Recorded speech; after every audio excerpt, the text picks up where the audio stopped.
Got a big old Gateway fifth wheel. We're gonna go upstairs and we're gonna check her out. This is our big Gateway. So, I think a tree branch hit this or something, but it's your typical RV roof. Yep. So, give you an overview. We got a antenna over there. We're gonna remove that. These are they're not vents. They look like vents, but what they really are access points. You can pop these off, and then if you wanted to run some wires like for solar or satellite, you can reach inside there and fish them through. That's what they're for. So we'll probably be getting rid of that. Don't need it on there. But you see the shoulder here? These need to be glued and fastened down real well. Hopefully we can salvage these shoulders. I don't know if we can. So a lot of times they're so flimsy and cheap, and they put all these little staples in. By the time we try to get them out, the whole thing gets all distorted, and you can't shape it right. So we end up having to make new ones. But you can see we could use some caulking in here, that's for sure, and maybe even around the lights. We found that these little lenses right there, that little crack, we find that water actually gets in those. So that's something you maybe want to be mindful when you do your coach. We put these together for the customer, and if you get some tips out of it, great, but they're not really intended as DIY videos. We like to just show the customer all the work we're doing and what we're getting done for them, what we're recognizing, that type thing. So that's what's good about having like a system like we do. If somebody does this for a living and you're like, hey, I got to bring mine somewhere, if they're bouncing off of ladders, they're not doing it for a living. That's a hobby. I mean, at some point you got to step up to the plate and say, hey, I need something better than that, because you can work nice and comfortable here. When you're bouncing off a ladder and a couple of boards, that's one, it's not safe, and two, after a while you get tired of climbing up that daggum ladder. So, and you'll be like, hey, is that done? Yeah, it is, because you don't want to climb up the ladder. So right here, this needs to be sealed. If you have one of these antennas, the water will trickle down here, it'll get behind that boot, and then it'll go down to that hole, which goes right down into the ceiling. So you want to make sure you get that. And then you see all the fracturing. This is that, I don't know if it's the actual dyed core. I don't know if it's this particular brand. But this is what happens with this cheap stuff. It starts to fracture out. That's why they want you to put more on. It's just a cheap, low budget. The sun's UV light will just really degrade that down. And after a while, I mean, you can have a mode on here. And these should be primed anyways. These skylight lenses, they really need to be primed up, because things don't really want to stick to it. Same around here.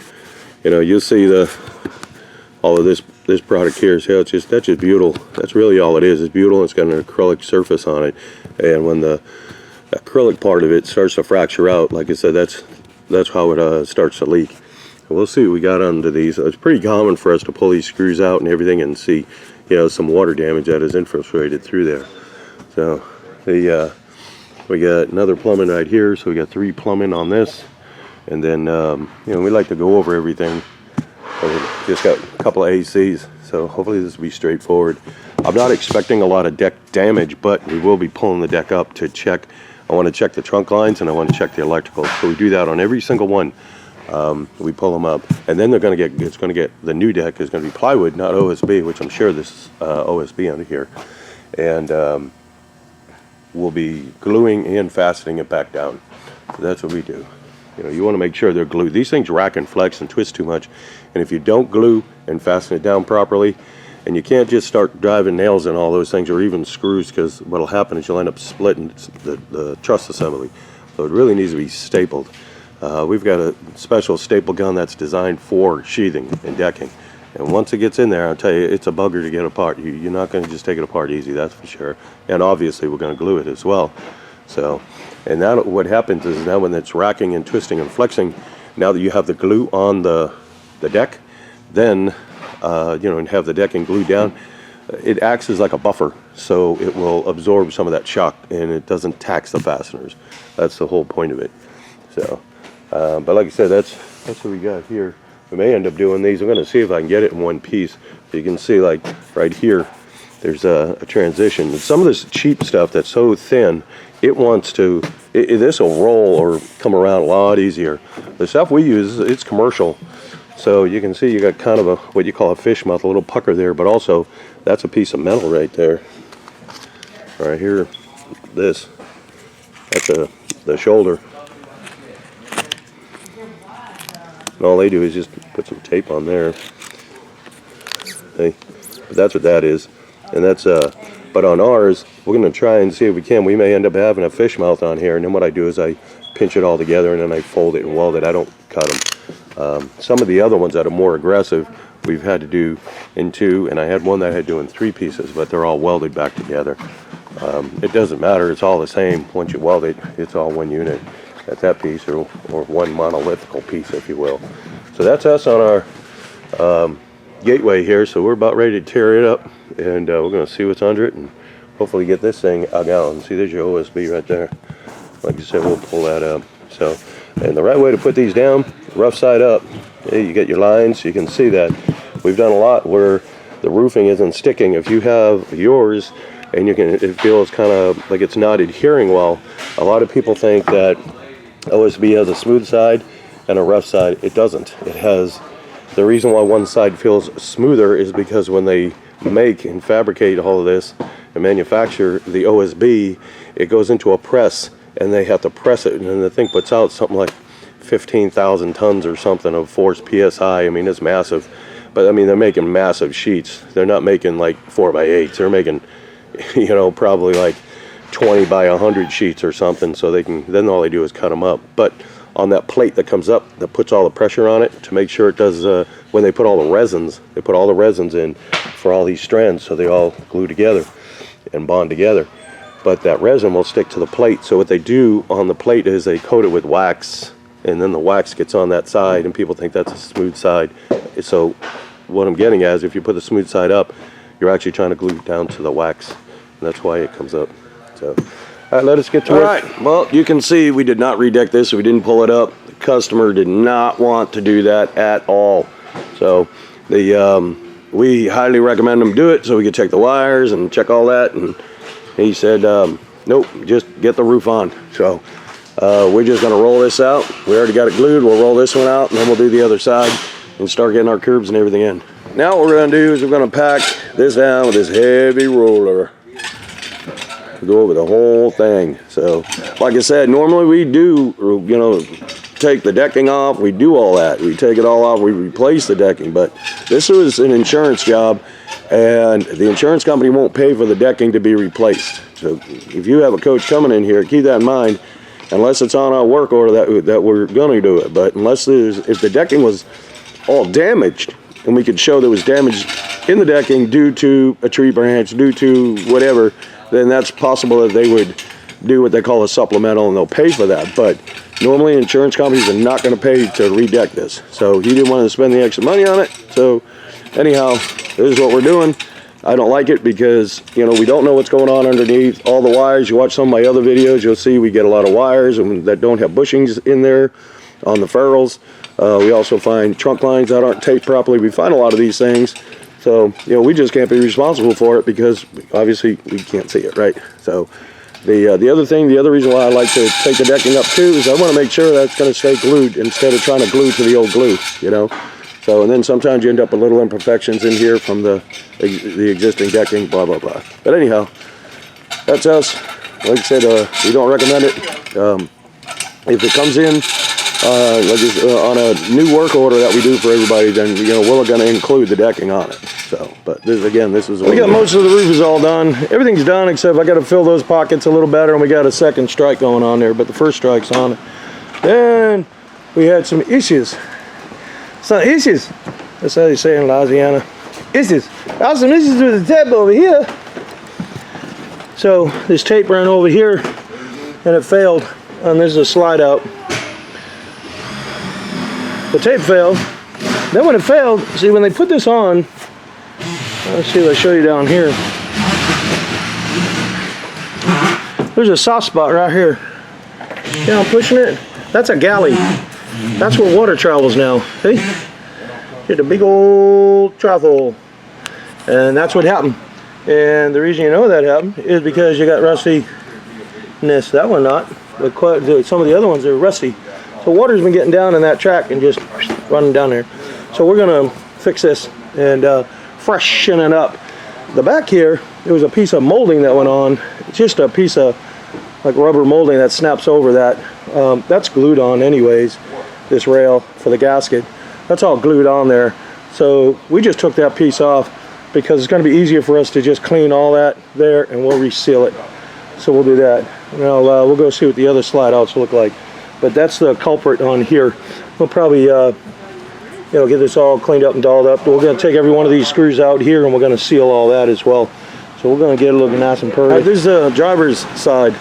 So we got this slide, and there's the forward one for the bedroom. And we got the same problem here. So, and then the other issue, now this is just a sweep gasket, and really it just keeps out the wind and the snow and stuff when you're trying to open and close your slide. There's another one in here, there's a double one. But what happens a lot of times when you're inspecting these, turn the camera around for you, that every time it hits that, and that's already worn out, but this tape will start curling up. And you'll see some of the tape curled up, and it's because it's hitting the gasket. On this one, it's not going to be such the case because this is already curled up. But on the other ones, like I was showing you on the other slide, that was the case. And you check this one down here. So we're going to try and straighten out these slides and get these ones done. But they're going to need some attention, you know. So you just want to make sure that everything's tight. And this one's a mess too. See that one? But again, that's just the first one. There's two under there. It's a double one that snaps up. I just don't have them in stock. I got some acorns in here, so that's how we get rid of those. That reminds me of the fifth wheel we did. Gee whiz, the one that got invaded by squirrels if you follow the channel. Gee whiz, the first American fifth wheel that we got posted up there.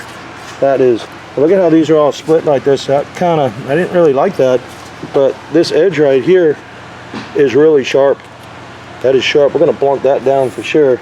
And then the same over here. This one is sharp. So, and that's what ripped the gasket right here. So, but see all this, that's not done right. So, we're going to fix some of this mess for them. But then we got to clean the roof, like I said, and we'll go over all this. Get all that there. And on this roof, you can see how it comes up and it straightens out. And then what it does, it drops back down. So this roofing doesn't like all that dancing around. It's two-dimensional. So usually you end up with what's called a bird mouth, and that puckers out. So what I do is I take them and I tuck them and I fold them. I don't cut them, and they're all heat welded back to get rid of all that. But you know, we got a little bit of cleaning to do.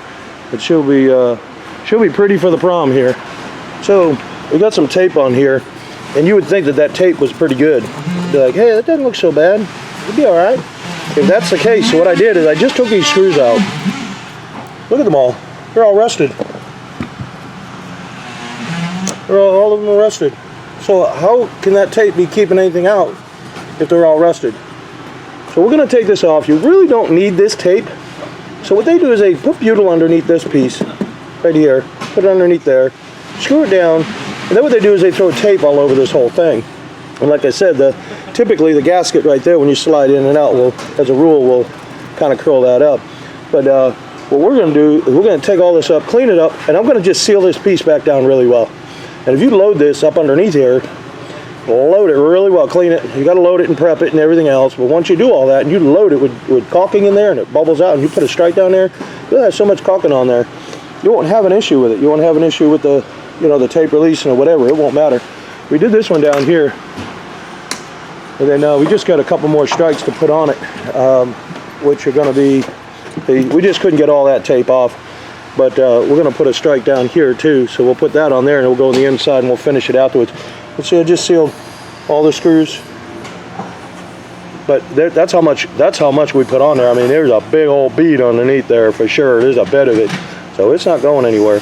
And again, we don't use anything already. This is all commercial sealant right here. Everything we use is all commercial grade.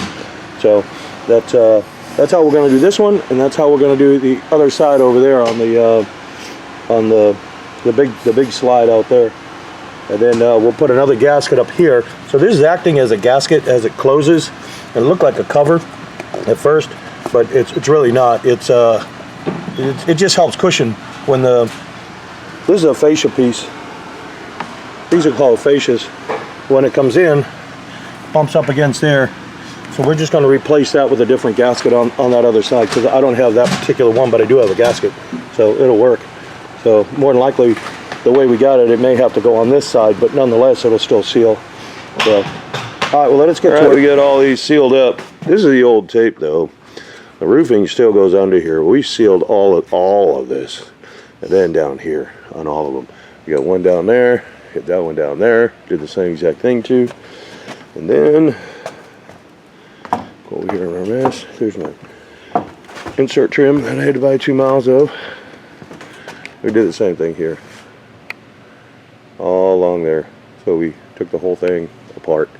And that was kind of some work there because there's a whole bunch of boogered butyl under there that's useless, but it's still kind of, I'm going to say, for the lack of a better word, contaminated, you know.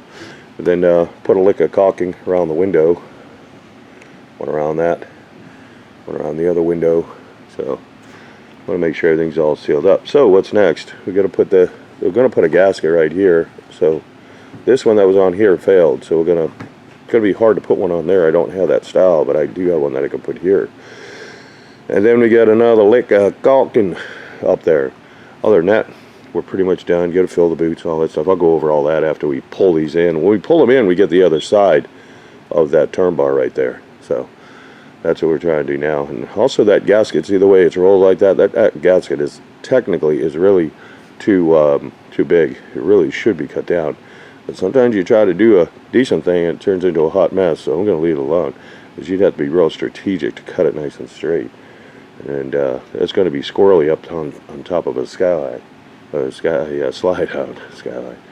Okay, well let me get this closed up and then we'll get it all fixed up and we'll give the final on this. All right, thanks. Goodbye Gateway. We are done. RVRI, that means it stands for RV Roof Install. January of 22. We got her all completed. Got 2 licks of caulking on this. She is ready to roll. We're just waiting for that to set up a little bit. That's why we didn't just close her all up.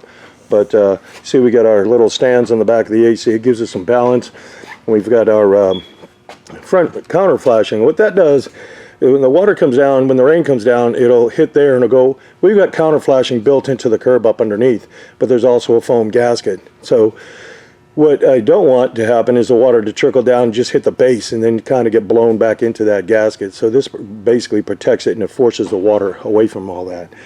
So we got all that. We did it to both air units. So everything else, we got 2 strikes of black on here. We also sealed the top of this. And we got a new gasket in here to seal that. We put that one in right here. So that's about us. She is ready to go. We just got to get all our pads. We pad everything up. You can see all the pads we got. We got pad every single thing up. So but everything is all welded in nice. You can see we got the counter flash on the front of this one too. I'll move down a little bit if you want to see it. There she be. And then that's the plumbing in there. We got those bell caps. So even if those bell caps pop off, any water that may go down there, it's not like your RV one. The water can't get in there. It's all sealed and welded. It would just go into the holding tank. So, and these are our little counter flashing that we have on here. And what that does, when water tries to run across the roof, it's just going to hit up on there and it's going to get diverted around. It can't get in there. Basically what it does is minimizes erosion effect. We had to put a new skylight up on there. And then all that's sealed. We don't put any, I don't know if you can see it, getting kind of lazy, don't want to walk all the way over there, I guess. But anyhow, we don't put any screws on them, we just glue them all down. And I know this isn't a DIY video, but if you're replacing yours, this is almost like a windshield type of adhesive. It's super strong. But I would recommend that avenue to go. But there's a lot of prep, so people call me up, what'd you use, what'd you do, what'd you do? Do some research on it, but that's just how we do it. You know, I get a lot of people calling me up, I don't know what you have, what you're doing, what you got underneath it, what was on it. There's just a lot of prep to these things. That's why I say they're not DIY videos. I can't possibly answer the phone or reply back to all the emails or anything, or even on the channel here. I try to do the best I can. But the point is that I don't know what you have, and I don't want to say, hey, do this, that, the other thing, and then come to find out, well, you had a different scenario going on and it didn't work, and you're just going to be upset. So Gateway is gone. Gateway is gone. We appreciate you watching. And if you're interested in a quote or anything, we don't quote on social media. So you can just give us a call, 423-475-7663. Contact us at RV Roof Installer is our email. But all of that information should be on the card in the first part of the video and probably at the end of the video as well.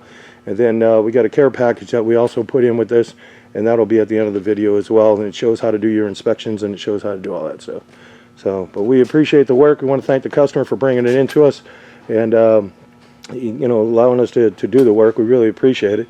And other than that, we'll see you on the next video. Should be another one coming up here pretty soon. Let's see, we got all the coaches that come out with a care package. This is our care package right here. See if I can zoom this in. We got a license plate right here if he wants to put that on. We've got, this is a piece of patch. It's an emergency patch in case he got a tree branch to come down and if he had to patch it. Now this is a hot patch. This is the one that we would use much like this one around here. It's just the same material, but so that would have to be welded in.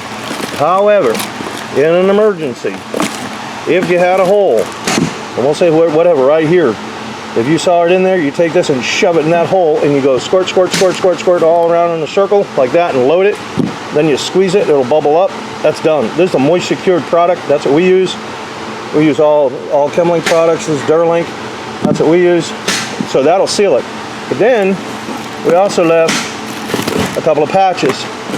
So the way you want to do your patching, put that there's an roll away. The way you want to do your patching, and we left a couple in here, is you would center it over your hole. Once you get it centered, take a pen and outline this. You want to outline it with a pen. Now you got that, just set that aside. And we left, there's a little bit of primer right here. You're going to need that primer. And I might as well empty everything out of this thing. Here's a brush. So now you want to go beyond the ink line. You want to go beyond that, maybe 3/8 of an inch or so. So you're going to be doing this on your ink line. Then you want to do the whole thing here. So you got all inside the ink line, and then about 3/8 over the ink line. You're going to take your patch. You're going to peel the back.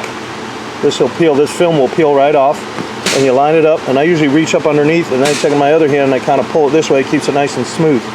Now you've got your ink line there. You got your primer out here. You take your brush again and go over this, just like that. Okay, go over here, because it won't bond to this. That's the purpose of the primer. Nothing's going to bond to the TPO unless it's primed. So once you get that, then you come back with your product and you can put some caulking around there, and that's going to be a pretty darn good band-aid. Now if the customer really feels he needs to have a hot patch put on it, that's why we left this. We don't want someone to just go to if he can't come back here, we do them for free. If he can't make it here and he's somewhere else, he's like, yeah, that really needs to be put on there, you cannot interchange these materials. So some people think you can take, this is a Carlisle membrane right here. Now Carlisle does make a couple other products, but it has to be the same Carlisle product. But you couldn't take, for instance, GAF and put it on there. You couldn't take Genflex and put it on there. You can't do that. They're two totally different companies, and they're two totally different products. I mean, they're still TPO, but it's kind of like Ford and Chevy. Yeah, they're both a car, they're both a truck, but they're not compatible. You're not swapping parts on them. So it may seem like it'll weld on there, and I've had people at supply houses tell me, oh yeah, we don't have any of that, but you can use this. You can't. There's enough chemical imbalance in each product where they're not compatible. So that's why we put that in there, just in case. So you got the primer, you got that, you got the brush, you got some caulking, and then the caulking, we like to see these come back in 30 days. Okay, 30 to 60 days for an initial inspection. After that, it's annual. Now, if the customer says, well, I want to inspect it myself, we want them to go along, put a little friction on here to get it warmed up, and then this is going to stay tight anyways. But in the event he found something, hey, yeah, it looks a little loose or whatever, you can put a little bit more primer on there, and you can use that to just give it a little love, especially around the corners. You can go around the corners and everything like that if you had to. So that's why we put all that in there. Let's see, we got a magnet for maybe on your hood of your stove. Got a couple of pens here. Got a fancy dancy key tag with a beverage opener. We can't say beer, it's a beverage. So this is a checker tool. So this is used to check the joint, the welds. You go along like this, and if it pops in there and you find a little hole, we'll say there was a tiny bit, if you did, that's what you check for, and these things are gonna move a little bit. So if you did, then again, you can take the primer, take a little brush, put it all in there, take the caulking, and you're done. Okay, that'll hold it so we can get a look at it and, you know, make sure everything's all set. But like I said, that's what we like to see. It come back in about 30 days. I like to see them, but 60, all right. But I still want them inspected because I don't want to have a little tiny problem turn into a big problem and then an upset customer. So we got all of that there, and that's, let's see what else we got here. Here is a sample of our product. This is a 60 mil commercial grade. And if you look real hard enough, you can probably see the little, see if I get the angle of this light in here from the shop. You can see these little squares. There's a mesh built into this, which gives it its strength. So that's where it'll resist hail damage. It'll resist tree branches. So it's really hard to poke through this. It truly is. You'd have to have something really hard and sharp to really get it. But if you had a big enough tree branch, that could possibly happen. So we get all that. And then like I said, get another key tag and everything in here. So that's the gist of it. So all the customers, they get these here, and we got an emblem on the back. There's one of our emblems here that we put on the back, and that's about it. So we leave all this with the customer. So Mr. and Mrs. Customer, you know, at least they have all this stuff handy in case of an emergency. So we want to make sure everything stays tight and everything, you got all the products you need, so on. So obviously if you have any issues, there's our telephone number, 423-475-7663. Keeping all this in mind, these are not intended for DIY. I just simply don't have the time to answer all these DIY questions. And the other thing is, I don't know what you're dealing with. I don't know what you have. I don't know what products are on there. And I have guys ask me all the time, what can I use for this? What can I use for that? And I don't want to steer anybody in the wrong direction and find out, okay, well, you got silicone on your windows. What can I use to do my windows? Well, you're going to have to dig all that out. You have to dig it all out. Nothing sticks to silicone. Silicone doesn't stick to silicone. So you really got to clean all that out. And if you don't know if you have silicone, and some people don't know the difference, they can't just go up there and feel it and go, yeah, that's silicone, or it's just a urethane, or it's a terpolymer. I mean, there's a bunch of different products out in the market now. But the biggest one is being the silicone. And some products kind of simulate in a touch. So you may think it's silicone, but all that has to be, like I said, it has to be removed. But again, that's why I try not to get into advising, and I just don't want anybody to be upset. But honestly, I really don't have the time at the risk of sounding like a jerk. I'm not trying to be. I'm trying to do a good job, but you can imagine how many emails and, you know, we get from, you know, with questions, and also questions on our channel. Keeping this in mind as well, we don't quote on social media. If you want a quote on yours, you'd have to give us a call. Again, 423-475-7663. You can do that, and then or you can send us an email even if you wanted to at contactus@rvroofinstall.com.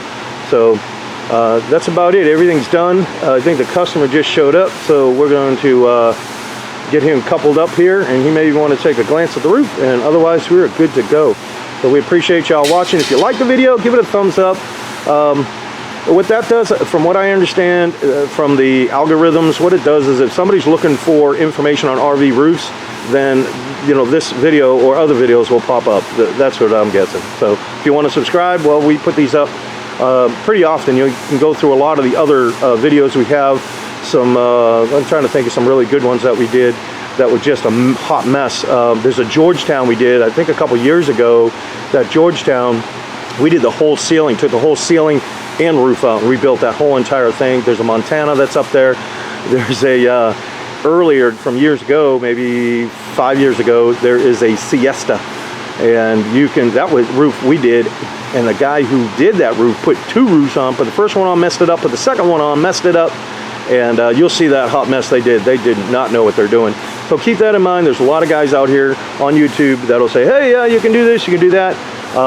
There's a couple of so-called experts that are out there, and I watched one of their videos, or a few of them, and I just shake my head because I know things are going to leak, and I know some of the stuff they've done, they have to have leaked, because there's just no way things go together like that. So if they're not, I don't think they mention that, but on their video, I haven't seen them mention, hey, yeah, we had a leak, we had to fix it. But you know, if we have any issues, obviously we want the customer to come back immediately, and let's stifle any leaks at all. But you know, that's like almost unheard of. And I'll be honest with you, some of the biggest problems we've had are with these skylights, with them fracturing, and that's why we do them differently.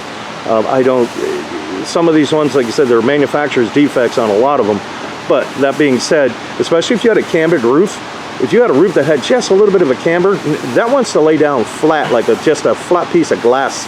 And if you just make this end tighter and that a little tighter, now it's got that little stress going on it, and it only needs a little bit of stress to crack it. So that's one reason why we don't put any screws on it anymore. So, and if they come back for inspection, we take all the screws out, and then what we'll do is just load them, because the product that we use underneath there, it's not coming up. It won't come up. If you have to replace that, you're gonna have to rip up that whole entire lens, and you're gonna have to. It's not coming up. So, well, anyhow, like I said, I appreciate y'all watching, and we'll see you on the next one.